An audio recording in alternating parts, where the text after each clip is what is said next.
La troisième lettre de Jean à Gaius, la lettre de Jean à Gaius, troisième lettre de Jean. Le thème de notre homélie aujourd'hui, êtes-vous un ouvrier fidèle? Et nous allons donc examiner cela avec comme fil d'Ariane, êtes-vous un ouvrier fidèle? Le verset premier commence en disant l'ancien à Gaius. Alors bien sûr, nous le rappelons, je fais tout de suite une pause, c'est que cette lettre est une lettre réelle, une lettre qui a bien été écrite par Saint Jean, qui était ancien, qui était apôtre, nous le savons, qu'il a écrit à Gaius, un homme qui était le président, le pasteur, le presbytre, pour être plus exact, de l'église dans laquelle il était. Rappelez-vous que d'ailleurs, le disciple Luc, le médecin Luc, lui aussi écrit son livre des actes à Gaius. Ce Gaius qui a bien avancé avec le Seigneur, progressé, un homme d'une fidélité exemplaire et qui dirigeait son église. Donc tout ça a bien eu lieu, tout cela a bien existé. Toutes les paroles que nous allons lire sont bien adressées à Gaius, à son église, à sa famille. Mais nous devons toujours voir, n'est-ce pas, et c'est cela qui est le plus important, le pourquoi. Pourquoi le Saint-Esprit a trouvé bon de nous transmettre la lettre que Jean a écrite à Gaius. Parce que cette lettre a été envoyée à Gaius, non pas à nous. Alors pourquoi est-ce que le Saint-Esprit a jugé bon de nous la faire connaître? Eh bien, nous le savons, et l'apôtre Paul le dit aussi d'une autre manière lorsqu'il dit « tout a été écrit pour nous, et particulièrement pour nous, sur qui sont arrivées la fin du monde maintenant ». Alors nous devons creuser, chercher. Qu'est-ce que veut dire ici le Saint-Esprit? Non pas à Gaius, mais à l'Église. Et je dirais même non pas à l'Église, mais à moi. À toi qui écoutes, à toi individuellement, qui écoute cette lettre, qui la lit, qui l'examine avec nous aujourd'hui, verset par verset. C'est à toi que le Seigneur veut parler à ton cœur pour que tu écoutes ce que l'ancien, non pas Jean, non pas l'homme, l'ancien, notre Seigneur Jésus-Christ. Car l'apôtre Jean représente, il est l'image de notre Seigneur Jésus-Christ. Nous le voyons très clairement, n'est-ce pas, particulièrement dans le livre de la Révélation. Donc oui, Jésus-Christ, l'ancien des jours, à toi qui m'écoutes. Le bien-aimé. Oui, le bien-aimé. Prends cela comme un témoignage, une parole de la part du Seigneur. Parce que justement, tu es en train d'écouter sa parole. Comme Gaius était en train de lire cette lettre, à cet instant précis, le Seigneur te dit, non pas que tu es mal aimé, toutes tes craintes, toutes tes inquiétudes, savoir est-ce que le Seigneur m'aime, laisse tomber tout cela. Vraiment, abandonne tout cela. Tu es le bien-aimé. Le Seigneur Jésus-Christ te dit, tu es le bien-aimé que j'aime. Pas n'importe comment, que j'aime dans la vérité. La vérité, non pas celle d'un mouvement chrétien, non pas celle d'une secte, non pas celle des anglicans ou celle des baptistes ou celle d'autres mouvements, non, la vérité de la parole de Dieu. Certains disent, depuis que nous sommes dans la vérité. Mais comment pourrait-il être dans la vérité sans suivre exactement ce que dit justement la parole de vérité? Il n'y a qu'une vérité, c'est la Bible. Il n'y a pas d'autre voie, c'est la parole de notre Seigneur Jésus-Christ. Sans détourner, c'est se détourner de la vérité. Nous ne pouvons pas être dans la vérité, mais nous pouvons recevoir de cette vérité. Et le Seigneur nous aime, il t'aime, toi, comme il m'aime moi, dans la vérité de sa parole. Bien-aimé, je souhaite, te dit le Seigneur, que tu prospères à tous égards et que tu sois en bonne santé. C'est un souhait pour la chair, mais pas seulement. Ce qu'il désire, c'est que nous, chacun de nous individuellement, toi et moi, chacun de nous, nous soyons en bonne santé à tous égards, financièrement, spirituellement, pour ce qui est de la santé, comme prospère l'état de ton âme. Parce que, puisque le Seigneur t'aime à cause justement du fait que ton âme prospère dans cette vérité, que tu l'aimes, que tu la lis, que tu la fais tienne, eh bien, ton âme prospère et le Seigneur veut et te souhaite que tu sois dans toutes choses en bonne santé. Notez d'ailleurs ici au passage comment le Seigneur fait un distinguo entre l'âme et le corps, le reste, à tous égards.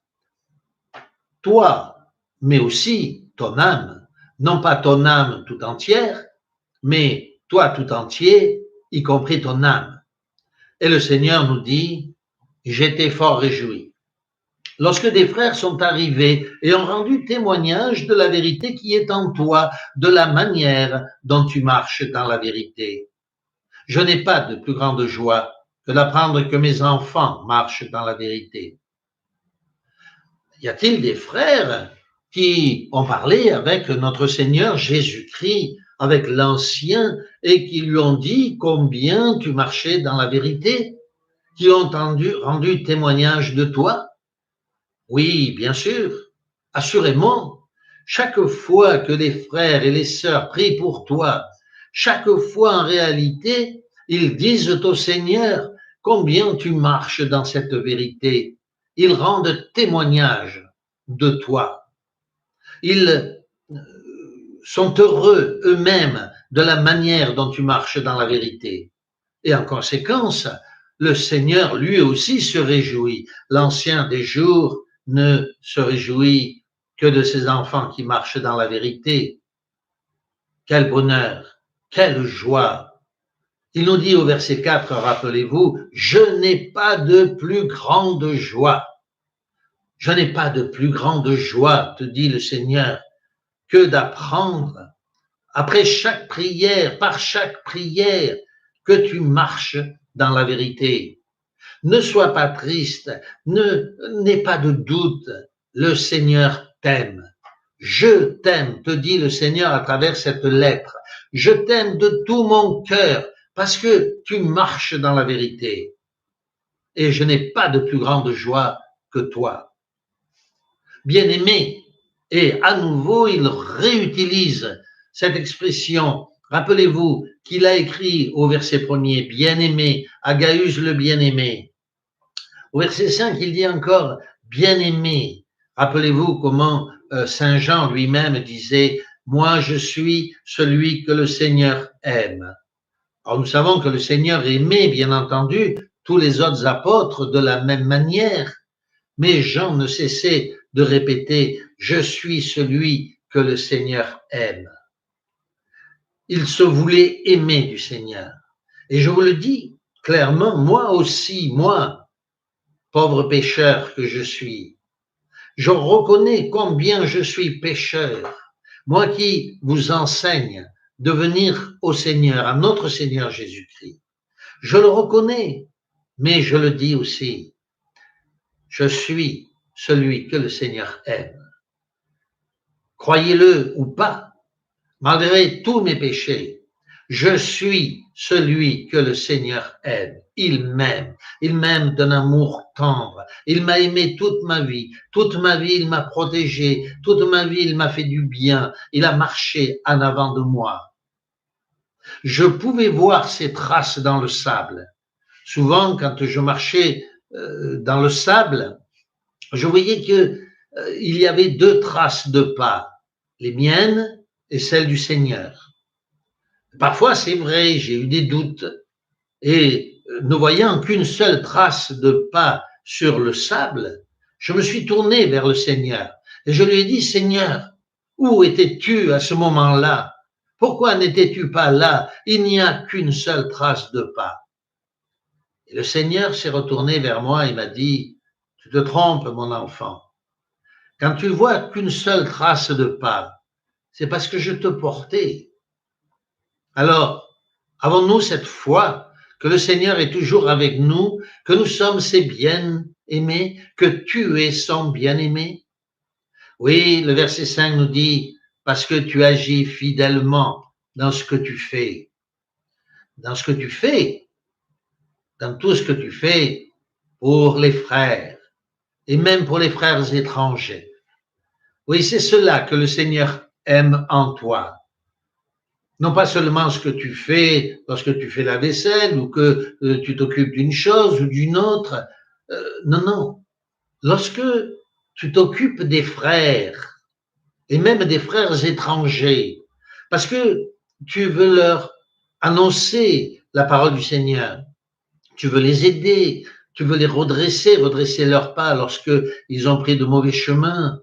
Bien sûr, particulièrement les membres de ta propre famille, mais tous les frères, y compris ceux qui sont étrangers à ta propre famille et à ta propre famille religieuse, tout ce que tu fais pour eux, à condition que tu le fasses.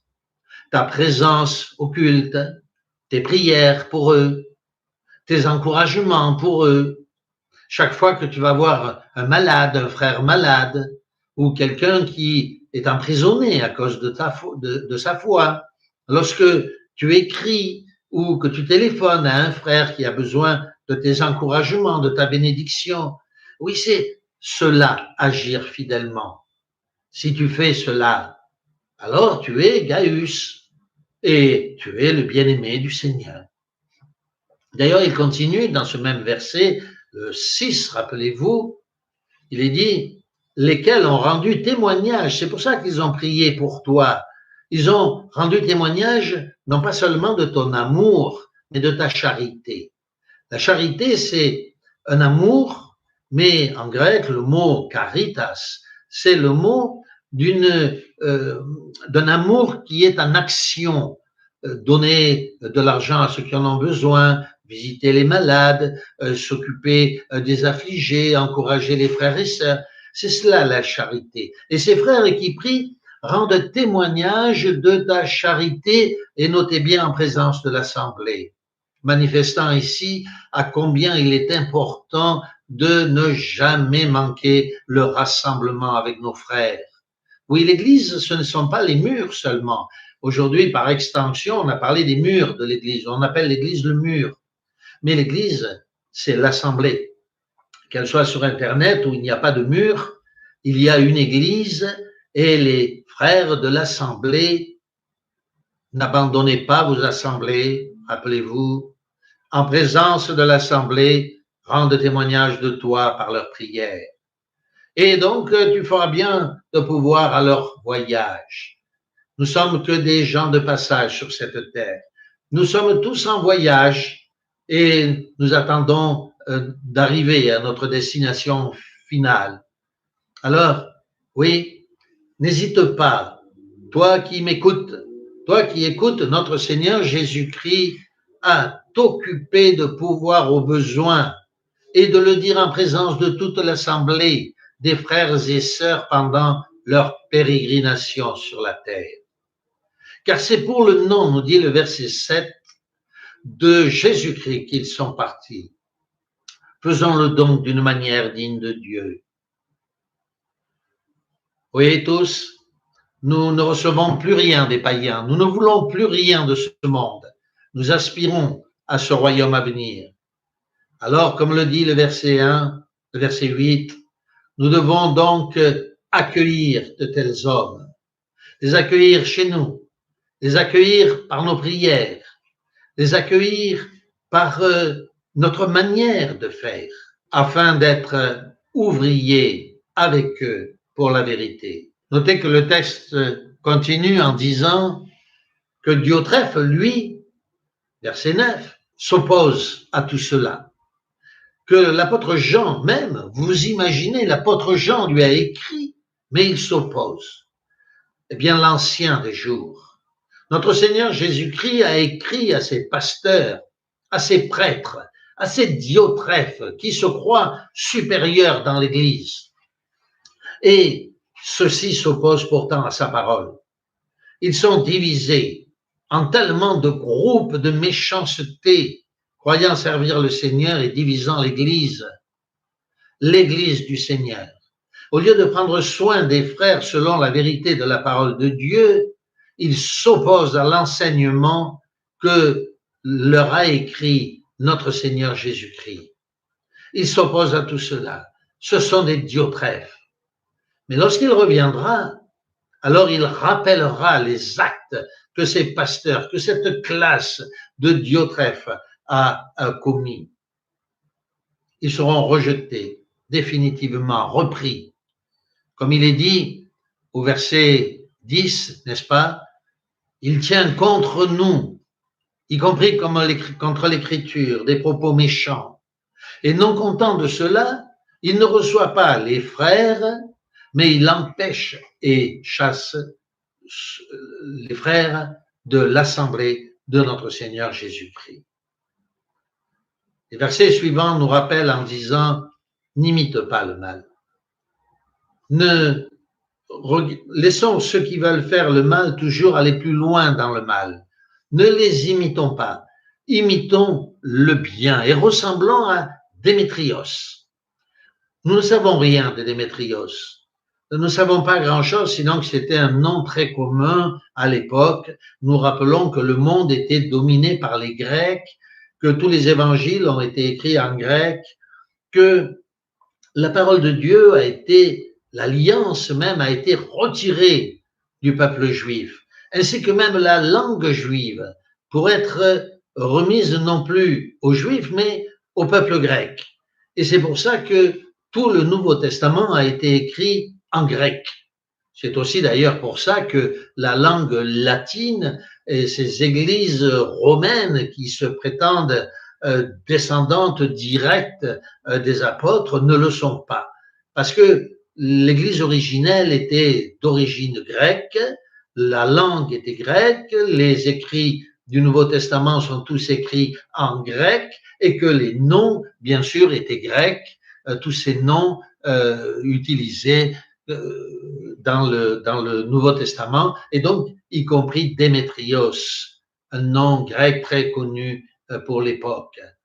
Eh bien, même si nous ne savons rien de ce Démétrios, il y a une chose que nous savons, c'est que lui qui pourtant n'est pas presbytre de l'Église est béni du Seigneur, que lui aussi, le Seigneur Jésus-Christ dit, toi aussi, peut-être ils ne te connaissent pas, peut-être qu'ils se trouvent dans d'autres églises, dans d'autres mouvements, ce Démétrios, il se trouve loin, il se trouve ailleurs, mais lui, le Seigneur l'aime et il le sauvera.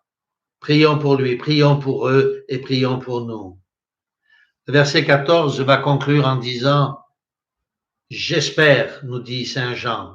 Mais le Seigneur Jésus-Christ lui nous dit « Je suis sûr de te voir bientôt et nous parlerons de bouche à bouche. » Sois bien assuré, mon cher frère, ma chère sœur, que si nous restons fidèles au Seigneur, bientôt, comme avec Moïse, il nous parlera bouche à bouche.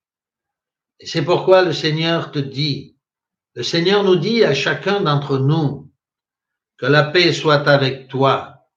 Les amis te saluent. Salut les amis, chacun en particulier. Que le Seigneur vous bénisse.